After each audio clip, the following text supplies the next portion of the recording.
গরুর মাংস পছন্দ করেন না এমন মানুষ খুবই কম পাওয়া যায়। তার মধ্যে কিছু মানুষ রয়েছেন যারা স্পেশাল বাঁধাকপি দিয়ে গরুর মাংস খেতে অনেক বেশি পছন্দ করেন। মূলত তাদের জন্যই আজকের রেসিপি। আসসালামু আলাইকুম, কেমন আছেন সবাই? সবাইকে জানাচ্ছি পবিত্র রমাদান মোবারক। সবাই নিশ্চয়ই ভালো আছেন, রোজা রাখছেন। আলহামদুলিল্লাহ, আপনাদের দোয়ায় আমিও ভালো আছি। আর এই তো আজ আপনাদের জন্য নিয়ে এলাম স্পেশাল বাঁধাকপি দিয়ে গরুর মাংস রান্নার রেসিপি।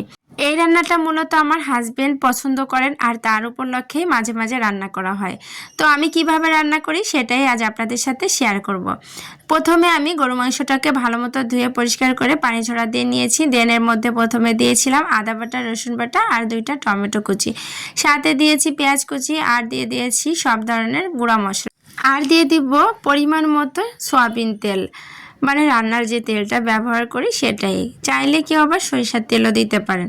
এখন ভালো মতো হাত দিয়ে কচলে কচলে মেখে নিব।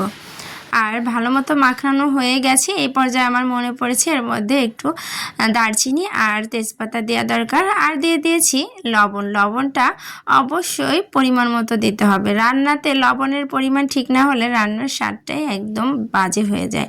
তো এখানে দিয়ে দিলাম হাত ধুয়ে সামান্য পরিমাণে পানি। এখন এটাকে কিছুক্ষণের জন্য ঢাকনা দিয়ে ঢেকে রেখে দিব। তারপর চুলায় বসিয়ে রান্না শুরু করব।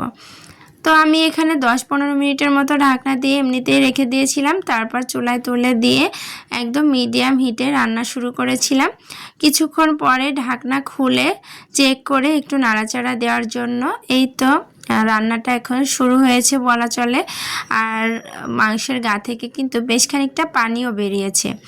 এভাবে আমি মাংসটাকে কিন্তু নেড়ে চেড়ে অনেকটা সময় নিয়ে রান্না করে এই গায়ের পানি দিয়েই কিন্তু মাংস কষানো আর সিদ্ধ শেষ করেছি।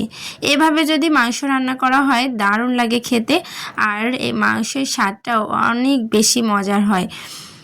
এখানে আমি যে বাঁধাকপি দিয়ে মাংস রান্না করব, বাঁধাকপিটাকেও কিন্তু এই যে চারকোনা করে কেটে ধুয়ে পানি ঝরা দিয়ে রেখেছিলাম। এখন আমি এই মাংসটা যখন সিদ্ধ হয়ে গেছে এই পর্যায়ে বাঁধাকপির টুকরাগুলো এর মধ্যে দিয়ে দিলাম।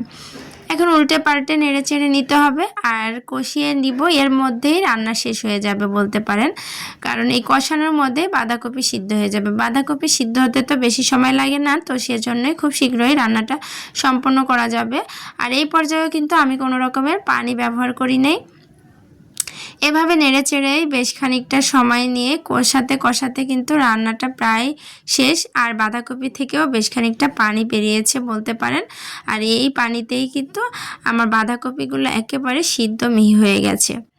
তো এভাবেই কিন্তু আপনারা যদি রান্না করতে পারেন অনেক বেশি মজার হবে। আমি এভাবেই রান্না করি, আর যে খেয়েছেন এই রান্নাটা সেই অনেক বেশি পছন্দ করেছেন আলহামদুলিল্লাহ। তো আমার রান্না শেষ পর্যায়ে আমি লাস্ট মুহূর্তে দিয়ে দিয়েছি একটু গরম মশলার গুঁড়া। তো এই পর্যায়ে কিন্তু রান্নাটা শেষ। আমি এখন চুলা থেকে নামিয়ে নিব। তো রান্নাটার ফাইনাল লুকটা দেখুন কত সুন্দর ডেলিশিয়াস লাগছে। তো সবাই ভালো থাকবে, সুস্থ থাকবে। দেখা হবে নেক্সট কোনো ভিডিওতে আবারও। আল্লাহ হাফেজ।